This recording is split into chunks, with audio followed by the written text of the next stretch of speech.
구원받은 성도의 삶은 감사다. 네, 구원받은 성도의 삶은 감사다. 맥주감사주일 설교를 여러분들과 함께 나누고자 합니다. 우리 교회는 오늘 맥주감사주일 예배로 한 주 늦게 드립니다. 구약에 나오는 이스라엘 3대 절기는 유월절, 맥추절, 초막절이죠. 그렇죠? 유월절이 지나서 50일째 되는 날 맥추절을 드립니다. 그것을 맥추절이라고도 하고 오순절이라고도 하고 77에 49라고 해서 77절이라고 합니다. 그리고 가나안 땅에 이 맥추절은 가나안 땅에 처음 들어가 보리 이삭을 거두어서 하나님 앞에 처음 익은 열매로 절기를 지킨 날을 기념해서 드리는 절기예요. 그런 의미로 드리는 겁니다. 그래서 밀맥자가 아니라 보리맥자로 쓰는 거예요. 현대인들의 특징 중에 하나가 분주한 삶이죠.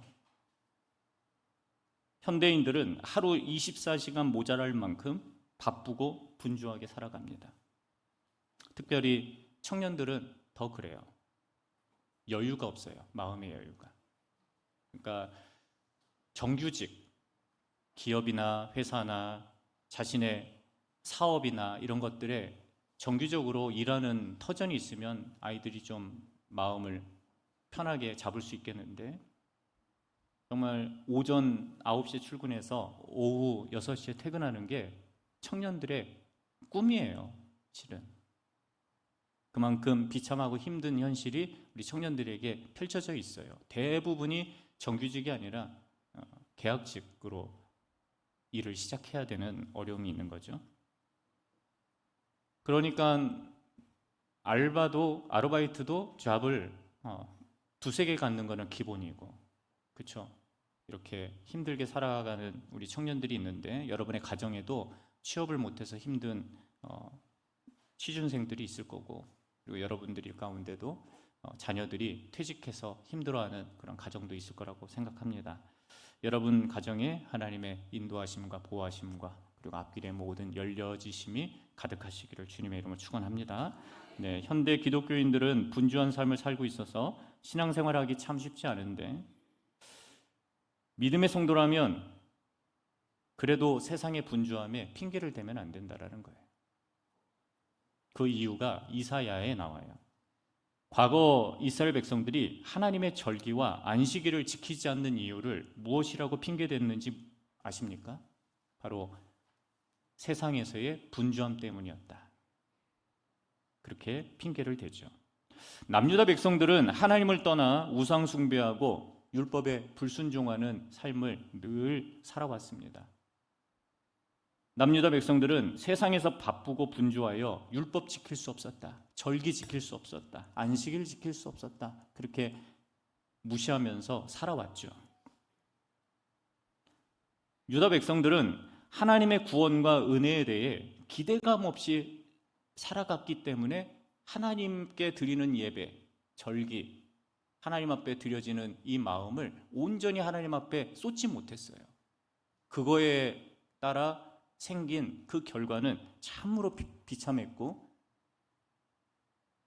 우리가 하나님 앞에 예배를 드리지 못하고 마음을 두지 못함으로 인해서 세상을 잘 살아서 어떠한 수학의 놀라운 일들을 가지고 우리 직업을 열심히 가져서 물질을 벌어서 살았다, 이렇게 자랑하지 못하는 게 뭐냐면, 지금까지 내가 열심히 살았으나 내 뜻대로 이루어진 것이 있다면 그 사람은 슈퍼맨이에요. 슈퍼맨. 그죠? 요즘 슈퍼맨도 얻어맞는다고 하죠. 남유다 백성들이 세상의 일에 바쁘고 우상 숭배에 빠지자 거대한 아수르가 북이스라엘을 삼켜버렸고, 아수르가 남유다 예루살렘 턱 밑까지 와서 히스기야에게 하나님을 조롱하고, 너희 나에게 조공을 제대로 바치지 않으면 너희를 끝내겠다, 이러한 협박을 하자 하나님이 18만 5천 명을 하루아침에 죽이셔서 아수르 군대를 물리치시고 왕을 완전히 그 정권 완전히 바꿔버리셨어요. 하나님이 아수르 정권을 완전히 바꿔버리셨어요. 아람 정권도 하나님이 바꾸신 적이 있고, 바벨론 땅에서 바벨론 왕 가운데 한 명이 하나님을 조롱하고 하나님께 빼앗은 예루살렘의 제사 제기를, 그죠? 용기를 자기 술 마시는 데 사용하는 그 바벨론 왕을 하나님께서 네 인생을 끝내버리시겠다 경고하셔서 결국은 그 왕도 끝나는 인생이 되었죠. 그래서 이스라엘 백성들도 하나님께 범죄하자 심판이 계속 가중이 된 거예요. 여러분, 세상에서 어려운 분들, 힘든 분들이 있습니까? 그래서 내가 세상에 더 마음을 두고 열심히 살아가고 막 목숨을 걸고 세상에서 최선을 다해서 분주하고 바쁘면 잘 살겠다라고 이야기하십니까? 내가 세상에서 안 풀리는 것이 있으면 하나님께 막힌 것이 있다라고 생각을 꼭 하셔야 됩니다. 아셨습니까? 네. 세상에서 안 열리면, 세상에서 안 풀리면 하나님께서 안 풀어주시는 거라고 생각하셔야 돼요. 믿음의 사람은.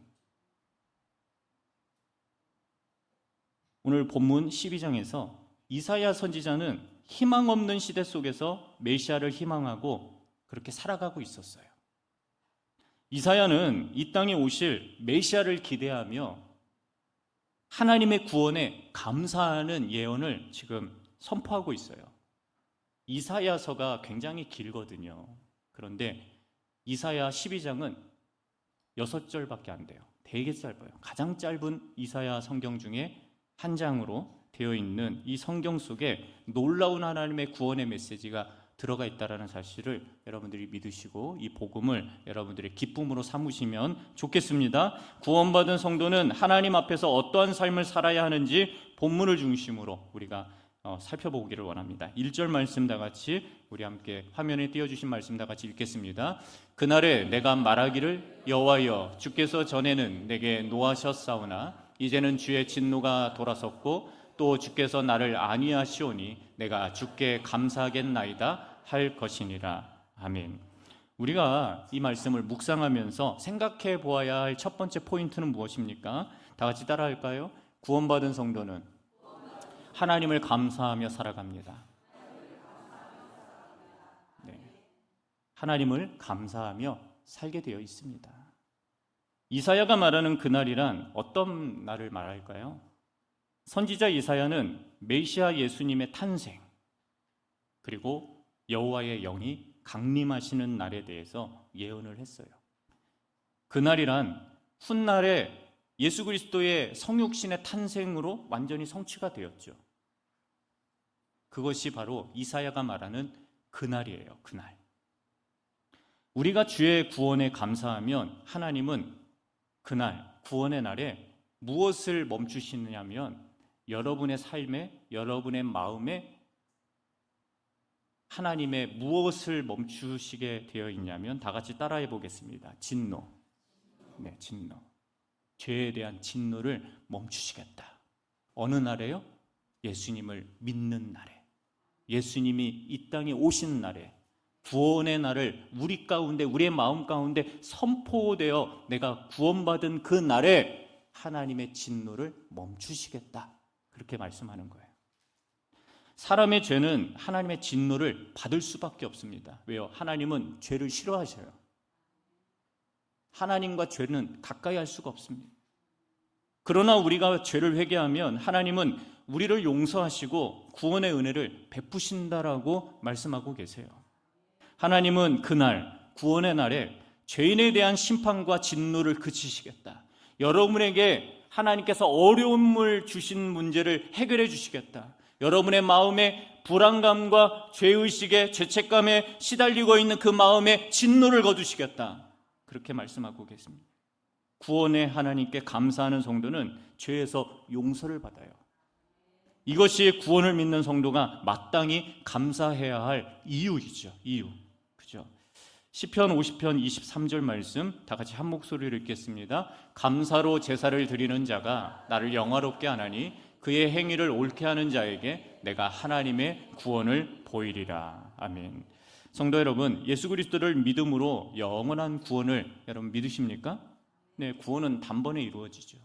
예수님이 십자가에 못 박히심으로 속죄 어린 양이 되셔서 하나님의 화목제물이 되셔서 우리를 위해 희생당한 그 십자가의 은혜를 믿으면 구원을 받습니다. 우리가 사는 세상에서 하나님의 구원을 지켜나가며 감사해야 하죠. 그게 구원받은 사람의 첫 번째 뭐예요? 삶이에요. 감사가. 오늘 하루도 하나님의 구원을 바라보며 생활 속에서 감사의 삶을 잊지 않는 우리 대원의 가족들 되시기를 주님의 이름으로 축원합니다. 네, 2절 말씀 다 같이 읽겠습니다. 보라, 하나님은 나의 구원이시라. 내가 신뢰하고 두려움이 없으리니 주 여호와는 나의 힘이시며 나의 노래시며 나의 구원이심이라. 아멘. 말씀 묵상 포인트 두 번째는 무엇입니까? 구원받은 성도는요, 하나님을 신뢰하며 살아간다. 하나님을 신뢰하며 살아간다. 이 신뢰라는 말이 나에게 이렇게 아니하실지라도 내가 그 마음을 꺾지 않는 게 신뢰의 마음이죠. 성도가 감사하고 찬양할 이유는 하나님을 신뢰하기 때문이에요. 하나님은 우리의 구원자가 되시죠. 그렇게 믿고 있고. 근데 공교롭게 교회 안에서도 구원받지 못한 자들이 있어요.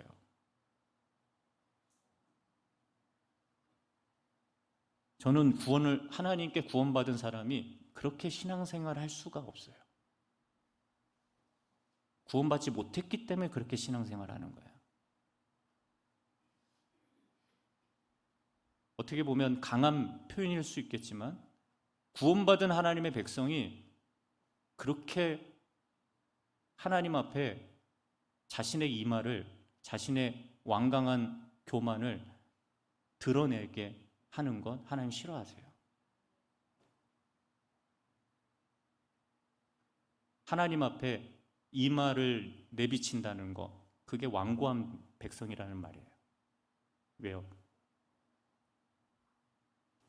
이렇게 하잖아. 그렇죠? 화나면, 그렇죠? 막 옷 벗고 막 자기 혈기에 못 이겨가지고 사람 힘들게 만들고 비판하고 하나님께 쏟아붓고 하나님 신뢰하지 않기 때문이에요. 하나님은 우리의 구원자시고 여러분은 그 사실을 믿으십니까? 네. 그러면 구원받은 하나님의 백성으로서 하나님을 신뢰하며 현실의 문제에 염려하거나 두려워하지 않기를 주님의 이름으로 부탁을 드립니다. 시편 50편에서 성도가 하나님을 잊으면 어떻게 되는지 낱낱이 말하고 있거든요. 시편 50편 21절 말씀 다 같이 읽겠습니다. 내가 너를 책망하여 내 죄를 내 눈앞에서 낱낱이 드러내리라 하시는도다. 아멘. 시간이 없기 때문에 자세한 사항은 여러분에게 말씀 안 드리는데요. 시편 50편을 읽으면 우리의 죄가 거기에 낱낱이 기록이 되어 있어요. 22절을 보니까 다 같이 읽어보겠습니다. 하나님을 잊어버린 너희여 이제 이를 생각하라. 그렇지 아니하면 내가 너희를 찢으리니 건질 자 없으리라.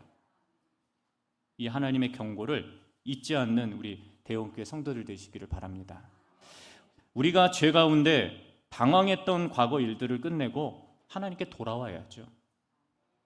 잠깐 한 주 예배에 빠진다고 하나님 분노하시지 않아요. 그럼 무엇을 분노하시느냐? 그걸 습관적으로 하는 사람들을 분노하세요. 그게 죄라고 깨닫지 못하니까 하나님 분노하시는 거예요. 시편 50편을 쓴 시인처럼 죄인의 삶은 하나님을 잊어버리게 만들죠. 하나님을 잊은 백성은 심판의 때에 죄에서 절대 용서받지 못합니다. 그러나 하나님께 붙어있는 자, 하나님께 늘 돌아오는 자, 그런 사람은 마지막 때 용서를 받습니다. 시편 50편 14절과 15절에 이렇게 말씀합니다. 다 같이 읽습니다.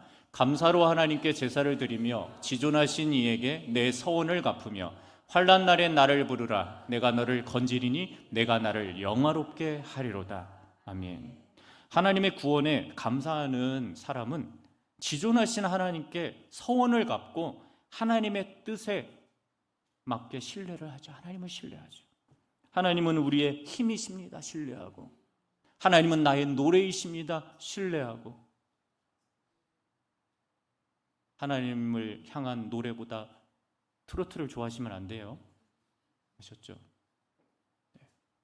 우리의 입술이 하나님을 높이는 입술이 되어야 합니다. 그리고 하나님을 구원을 신뢰하는 삶이 되어야 된다. 그럴 때 환난 날에 주의 이름을 부르면 어떻게 된다고요? 우리를 세상에서 건져주신다. 건져주신다. 성도 여러분, 우리 죄를 용서하시고 환난 날에 우리를 건져주시고 우리의 영혼을 구원해 주시는 하나님을 신뢰하시는 믿음의 대형교회 성도들 되시기를 바랍니다. 3절 말씀 다 같이 한 목소리로 읽을까요? 그러므로 너희가 기쁨으로 구원의 우물들에서 물을 기르리로다. 아멘. 말씀 묵상 포인트 세 번째는 무엇입니까? 구원받은 성도는 뭐라고요? 네, 하나님을 기뻐하며 살아갑니다. 이사야는 구원을 우물로 비유해요. 우물로. 우물은 목마름을 해결하는 1차적인 차원, 그것을 뛰어넘었어요. 그 이야기를 하는 게 아니에요. 여러분, 고대 이스라엘에서 우물은 생명이에요. 생명. 그래서 이삭이 우물을 팠고 야곱이 아버지를 닮아 우물을 팠고 아브라함도 우물을 팠어요. 우물물이 있는 곳에 마을이 만들어지고 사람들이 몰려오지요. 나라와 족속이 세워지는 장소죠. 수원에 정조대왕이 도읍지로 옮길까 생각하고, 그러나 그 반발심이 사대부가들에 의해서 그 반발심이 웬만하지 않으니까 이곳을 세컨하우스로 그렇게 지은 거죠. 근데 보니까 물이 부족해. 수원 이름이 물이 많은 지역이라고 썼는지 모르겠는데, 그때 당시에는 솔직히 수원천 한강에 비하면 뭐예요? 그잖아요. 그게 비하면 아무것도 아니잖아요. 한강에 비하면. 근데 수원천이 있고 물이 부족하니까 저수지를 많이 만들었던 것 같아요. 그러한 역사가 지금 수원의 물 관리가 잘 되는 그러한 부분으로 이어진 것, 그것이 옛날 선조들의 지혜인데, 물이 있으면 나라가 세워지고 물이 있으면 족속이 생기고, 우물은 하나님께서 주시는 구원의 생명을 상징하죠. 예수님은 수가성 야곱의 우물가에서 구원을 생수로 비유하셨습니다. 주님은 수가성 여인에게 이렇게 요한복음 4장에서 말씀합니다. 이 물을 먹는 자마다 다시 목마르려니와 내가 주는 물을 먹는 자는 영원히 목마르지 아니하리니 나의 주는 물은 그 속에서 영생하도록 솟아나는 샘물이 되리라. 이게 예수님이 자신을 영생이라고, 자신을 영원한 생수라고 지금 말씀하고 있는 겁니다.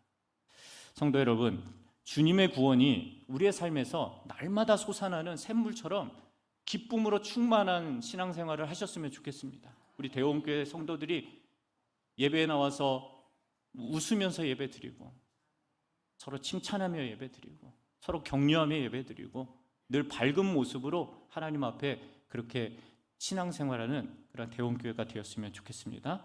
네, 이 기쁨은요, 세상에서 주는 그 쾌락이나 이러한 즐거움을 이야기하는 게 아니라 성령의 열매 가운데 희락을 말하는 거죠. 주님이 주시는 기쁨, 어디에도 흔들리지 않는 이 기쁨, 주님이 주시는 이 생명의 기쁨을 충만하게 내 것으로 만들어가는 우리 대원교회 성도들 되시기를 바랍니다. 4절로부터 6절 말씀 다 같이 한 목소리로 읽겠습니다. 그날에 너희가 또 말하기를 여호와께 감사하라. 그의 이름을 부르며 그의 행하심을 만국 중에 선포하며 그의 이름이 높다 하라. 여호와를 찬송할 것은 극히 아름다운 일을 하셨음이니 이를 온 땅에 알게 할지어다. 시온의 주민아 소리 높여 부르라. 이스라엘의 거룩하신 이가 너희 중에서 크심이니라 할 것이니라. 아멘. 말씀 묵상 포인트 네 번째는 무엇입니까? 다 같이 따라할까요? 구원받은 성도는 하나님을 찬양하고 전하며 살아갑니다. 네, 전도하며 살아간다라는 말이에요. 이사야는 메시아의 강림을 기다리고 사모하는 시대를 살았습니다. 왜요? 어려웠으니까. 나라도 어려웠고 민족 자체도 우상 숭배의 극치를 달렸고 왕도 제대로 못하고 백성들도 하나님 앞에 나아가는 삶이 너무나 온전하지 못하고 세상에 바빠서 그렇게 살아가는 모습으로 혼란한 시대를 살아갔는데, 이 백성이 희망의 백성이 될 수밖에 없는, 희망이 이루어지고 이 나라가 건재할 수 있고 하나님의 나라가 될 수밖에 없는 유일한 길은 하나님의 아들이 이 땅에 오는 것밖에 없는, 메시아가 이스라엘을 고쳐주고 올려주고 세워주고 하나님의 나라를 이 땅 가운데 세워주는 그 밖에는 달리 방법이 없다라는 것을 이사야는 하나님 앞에 계시를 받고 하나님 앞에 세상을 바라보면서 그렇게 믿었던 거예요. 그래서 오로지 하나님이 보내신 메시아 그리스도밖에는 이 땅을 구원할 자가 없다라는 사실을 이사야는 믿었죠. 그죠? 네. 이사야 선지자는 하나님의 구원에 감사하고 예배하며 주의 이름과 행하심을 천하만국 중에 선포하고 있다.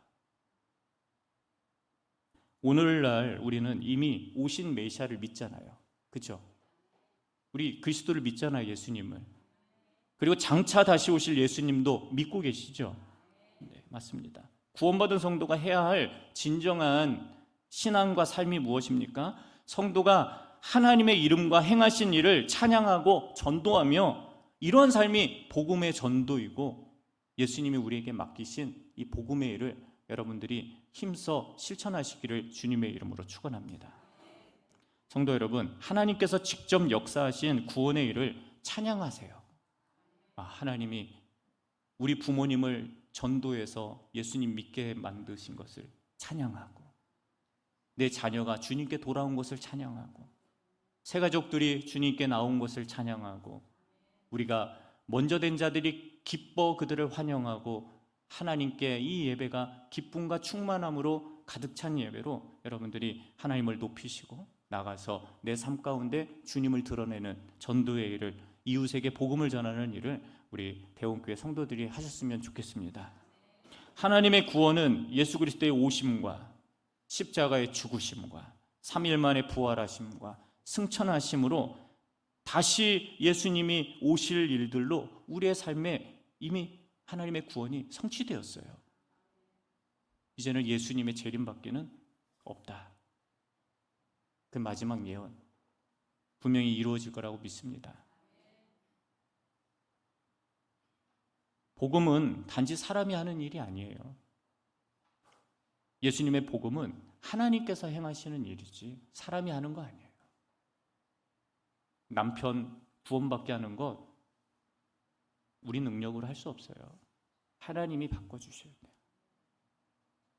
내 아내가 교회로 나오게 하는 것 하나님밖에 하실 수 없어요. 내 자녀가 주님께 돌아오는 것 하나님께 하셔야 될 문제예요. 성도가 감사해야 할 이유는 하나님께 구원을 받았기 때문이죠.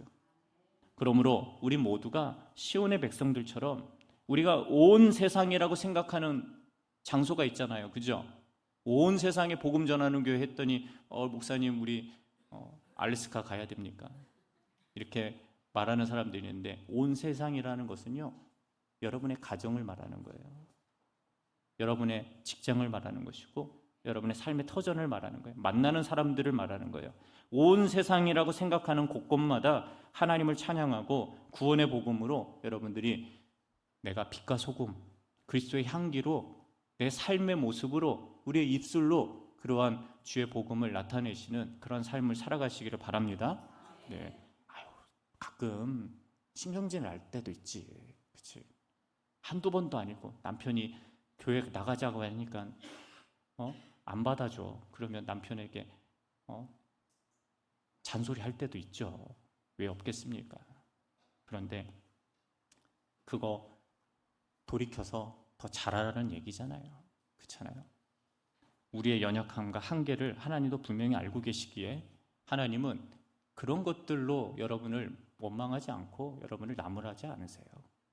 반복된 죄의 습관 때문에 하나님이 경고하시는 거예요. 말씀을 정리하고자 합니다. 오늘 하루의 시작도 하나님의 구원에 감사하고 계십니까? 그리스도 예수를 믿고 성령을 받아 하나님을 믿는 성도들은 하나님의 구원을 감사하고 신뢰해야죠. 그리고 예수님을 믿는 성도는 하나님의 구원을 기뻐하고 찬양하며 전도하는 일에 감사하며 살아가야 하는 것이 맞습니다. 오늘 맥주감사 주일이라고 말씀을 드렸는데 아무 생각 없이 오신 분들은 다음 주에 하나님께 감사를 표현하시기를 주님의 이름으로 부탁을 드립니다. 네. 하나님이 잊지 않으세요.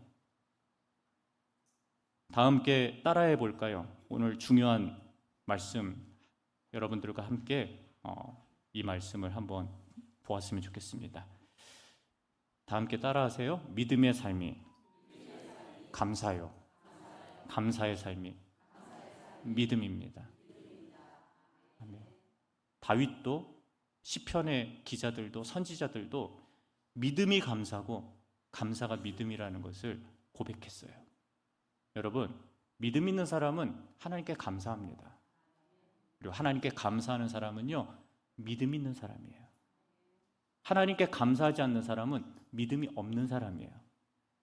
믿음이 없는 사람은 절대 하나님께 감사하지 않아요. 이게 연결되어 있어요. 이게 모든 시편에 다 그렇게 나와 있어요. 시편 50편도 그러한 내용이 담겨져 있는 거예요. 여러분의 환경과 생활이 바쁘고 분주하며 힘들어도 하나님께 감사를 잊지 말고 여러분들 살아가시기를 바라요. 하나님께 감사를 잊지 않는 성도라면 주님의 구원을 믿고 신뢰해야 하죠. 그리고 세상의 길에서 하나님께서 분명하게 예비하신 희망찬 여러분의 가정과 미래, 그리고 영혼의 구원, 그리고 희망찬 비전을 여러분들이 주의 말씀을 통해서, 하나님을 믿는 그 믿음을 통해서, 여러분이 읽는 그 성경을 통해서, 듣는 이 설교를 통해서 그러한 희망을 발견하면 어떨까요? 그것이 오늘 희망을 발견하는 하루가 되시기를 바랍니다. 그리고 하나님 앞에 감사를 잊지 않는 대원의 성도들이 되었으면 좋겠습니다. 사랑하는 여러분, 어렵고 힘든 삶의 문제 앞에 놓여 있을지라도 오늘 결단코 하나님의 구원을 포기하거나 믿음의 백성이라는 그 길을 낙심하고 염려하지 않기를 주님의 이름으로 축원합니다. 함께 결단하며 기도합니다.